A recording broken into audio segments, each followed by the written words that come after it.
வாழ்க வளமுடன். Astro news நண்பர்கள் அனைவருக்கும் இனிய மாலை வணக்கங்கள். இன்றைய பதிவில் கன்னி ராசியில் பிறந்த நண்பர்களை மண்ணும் பொன்னும் பெண்ணும் இந்த மூன்று விஷயத்திற்காகத்தான் மன்னர் காலத்திலிருந்து இன்றைய காலம் வரை மனிதர்கள் சண்டையும் ஏன் உயிரை மாய்த்து கொள்ளுகிற அளவுக்கு ஒரு பிரச்சனையிலும் மாட்டிக்கிறாங்க. அப்படிப்பட்ட அந்த மண்ணும் பெண்ணும் பொண்ணுக்காக தான் யுத்தம் பல காலம் நடந்திருக்கு. அப்படிப்பட்ட மண்ணும் பொண்ணும் பெண்ணும் அதனால் உங்களுக்கு லாபம் கிடைக்கணுமா, உங்கள் வீட்டில் அது நிறையணுமா, உங்களுக்கு அது சேரணுமா, அதற்கு என்ன ஒரு வழிவகை? ஜாதக ரீதியாக நீங்கள் எந்த ராசியில் எந்த நட்சத்திரத்தில் பிறந்திருந்தாலும் இந்த மூன்றையும் உங்கள் கைக்கு வர வைக்கக்கூடிய வழிவகைகளை முன்னோர்களும் சித்தர்களும் நமக்கு சொல்லியிருக்கிறாங்க. அப்படிப்பட்ட குபேர ரகசியத்தை பற்றி இன்றைய பதில் பார்க்க போகிறோம். கன்னி ராசிக்கு மட்டும் உரித்தான பலன் இது. ஸோ பதிவு ஃபுல்லாக பாருங்கள். மேலும் நம்ம சேனலில் ஏற்கனவே சனி வக்ர பயிற்சி பலங்கள் மற்றும் குரு அதிசார பயிற்சி பலங்கள் பதிவிட்டாச்சு. பார்க்காதவங்க சேனலில் பாருங்கள். கண்டிப்பாக சொல்ல மறக்காம நம்ம சேனலை சப்ஸ்கிரைப் பண்ணிட்டு கூட தர பெல்லைக்கான ப்ரெஸ் பண்ணிட்டு பக்கத்தில் ஒரு ஆளுன்ற சொன்னி தவறாமல் செலக்ட் பண்ணிச்சுங்க. உடனே நான் பதிவிடக்கூடிய அடுத்தடுத்த பதிவுகள் உங்களுக்கு உடனுக்குடன் நோட்டிஃபிகேஷனாக வந்து சேரும்.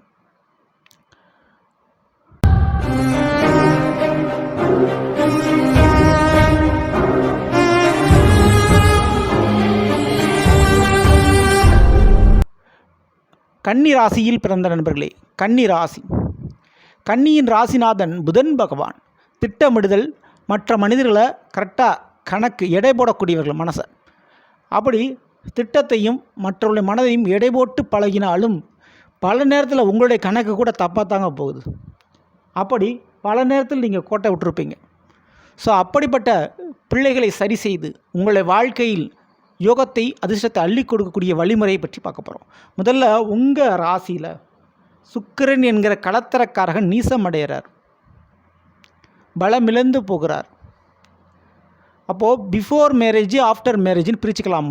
கன்னிராசிக்காரங்க என்ன அப்படின்னு கேட்டிங்கன்னா, களத்திரக்காரகன் சுக்கிரன் உங்கள் ராசியில் நீசமடைகிறதுனால திருமண வாழ்க்கைக்கு முன்னதாக பெண்களால் கெடுதலும், அதாவது பெண்ணால் கெட்டது அல்லது பெண்ணால் செலவுகள் ஏற்படுறதுக்கு வாய்ப்பு உண்டு. அதே திருமண வாழ்க்கைக்கு பின்பாக அதே பெண்களால் நல்லதும் யோகமும் லாபம் கிடைக்கிறதுக்கு சான்சஸ் இருக்குது.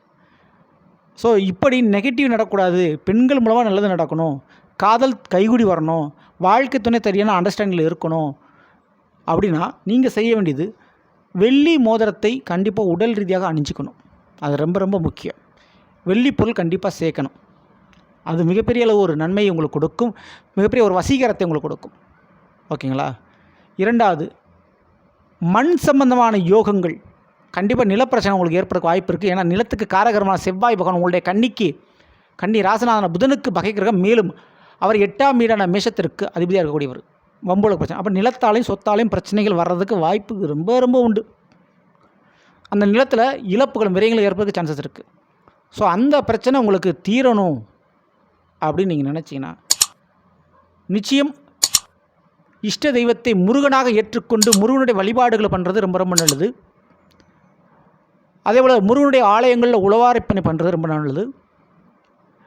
அதோட முருகனுடைய ஆலயங்களில் கொடிமரத்தை கீழ் இருக்கக்கூடிய மண்ணை ஒரு கைப்பிடி அளவு சிகப்பு துணியில் எடுத்து வந்து வீட்டில் வைத்து பூஜை செய்வது ரொம்ப ரொம்ப நல்லது. மேலும் மிக முக்கியமாக வேங்கை மரத்தினுடைய குச்சியால் வேல் செய்து அந்த வேலை வீட்டில் வைத்து வழிபாடு செய்கின்ற பொழுது மிகப்பெரிய அளவு நிலப்பிரச்சனை உங்களுக்கு தீரும். அதில் இந்த வேங்க மரப்பால்னு சொல்லுவாங்க, பிளட்டு மாதிரியே இருக்கும். அதை சேகரித்து அதை திலகமாக மையாக நீங்கள் இட்டுக்கொள்வது மிகப்பெரிய விஷயத்தை எடுத்துத்தரும். அதேபோல் வீட்டில் செம்பருத்தி பூ, சிகப்பு நிற பூக்கள் வீட்டில் வச்சு வளர்க்குறது மிகப்பெரிய அளவு நன்மை வைக்கும். இதெல்லாம் உங்கள் சொத்து பிரச்சனையை முறியடிக்கும். மேலும் சொத்து அபிவிருத்தி யோகத்தை கொடுக்கும். சொத்துக்களை மேலும் மேலும் சொத்து நிலம் வாங்கக்கூடிய யோகத்தை ஏற்படுத்தி கொடுக்கும். குங்குமம் வைப்பது தவறாமல் பழக்கப்படுத்திக்கோங்க. கன்னிராசிக்காரங்களும் அந்த குங்குமம் இட்டுக்கொள்ள நிச்சயம் நிலப்பிரச்சனை சொத்து பிரச்சனை தீர்ந்து போகும். ஓகேங்களா? அடுத்து தங்க நகை சம்பந்தமான பிரச்சனைகள், அதாவது கோல்டுன்றது உங்களுக்கு திடீர்னு காணாமல் போகிறது, உடஞ்சி போகிறது, தொலைஞ்சு போகிறதுக்கான வாய்ப்பு அதிகம். குறிப்பாக பிள்ளைகளால் நகை இழப்பு ஏற்படுறதுக்கு வாய்ப்புகள் இங்கே அதிகம். ஓகேங்களா? அப்போ இந்த கோல்டுன்ற ஒரு விஷயம் நிச்சயமாக வேறு மதத்தவர்கள் கையில் வாங்கினா அது மிகப்பெரிய கைராசியாக உங்களுக்கு இருக்கும். ஓகேங்களா? அதேபோல் கோல்டு நீங்கள் வைக்கிறீங்க அப்படின்னா ஒரு பித்தளை பானை இல்லை சில்வர் பானை குடத்திற்குள் நீங்கள் நகையை போட்டுச்சிங்கன்னா ரொம்ப யோகம். பழைய காலத்தில் இந்த புதையல் எல்லாத்தையுமே இந்த பானைக்குள்ளே போட்டு மூடி வச்சுருப்பாங்க இல்லையா, அந்த மாதிரி பானை வடிவில் இருக்கக்கூடிய அது உலோகம். முக்கியமாக பழைய காலத்தில் மண்பானம் வச்சாங்க, ஆனால் இப்போ உலோகத்தில் வைக்கிறது நல்லது. அதுவும் குறிப்பாக சில்வர் குடம் இல்லை பித்தளை குடம் போன்ற குடங்களில் நீங்கள் அதில் தங்க நகை போட்டு வைக்கும்போது தங்க நகை 1க்கு 2 மடங்காக உயரும். முதல் விஷயம். 2வது, அடமானத்தில் இருக்கக்கூடிய தங்க நகை மீட்டெடுக்கணும். அதுக்கு என்ன சார் வழி அப்படிங்கன்னா, கன்னி ராசிக்காரங்க நிச்சயம் கன்னி தெய்வ வழிபாடை செய்யும் பொழுது, ஓகேங்களா, அதுவும் குறிப்பாக அமாவாசை அன்றைக்கு சப்த கன்னிமாருடைய வழிபாடை செய்கின்ற பொழுது அடமானத்தில் போன தங்க நகை மீட்டெடுக்க ஒரு வழிமுறை கிடைக்கும், வாய்ப்பு கிடைக்கும். சரிங்களா?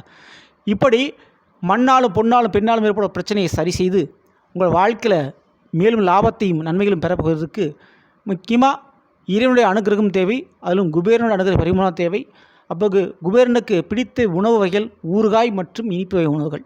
கண்டிப்பாக ஊறுகாயை உங்களுடைய சமையல் அறையில் வைத்துக்கொள்வது ரொம்ப ரொம்ப நல்லது. ஓகேங்களா? ஸோ இனிப்பு வகை உணவுகளை உங்களுடைய பூஜை அறையில் வைத்துக்கொள்வது நல்லது. குறிப்பிட்டு வீட்டுக்கு வரக்கூடிய கன்னிகளியாத பெண்களுக்கு இனிப்பு வகை உணவுகளை கொடுங்க. அது மிகப்பெரிய அளவுக்கு உங்களுக்கு பெரிய ஒரு லாபத்தையும் ஒரு மாற்றத்தையும் அணு ரீதியாக கொடுக்கும். தவறாமல் இதை நீங்கள் பண்ணிக்கங்க. இந்த பதிவு பிடிச்சிருந்த லைக் பண்ணுங்கள், மறக்காம நம்ம சேனலை சப்ஸ்கிரைப் பண்ணி வச்சுங்க. அடுத்த நிற்போம். நன்றி, வணக்கம், வாழ்க வளமுடன்.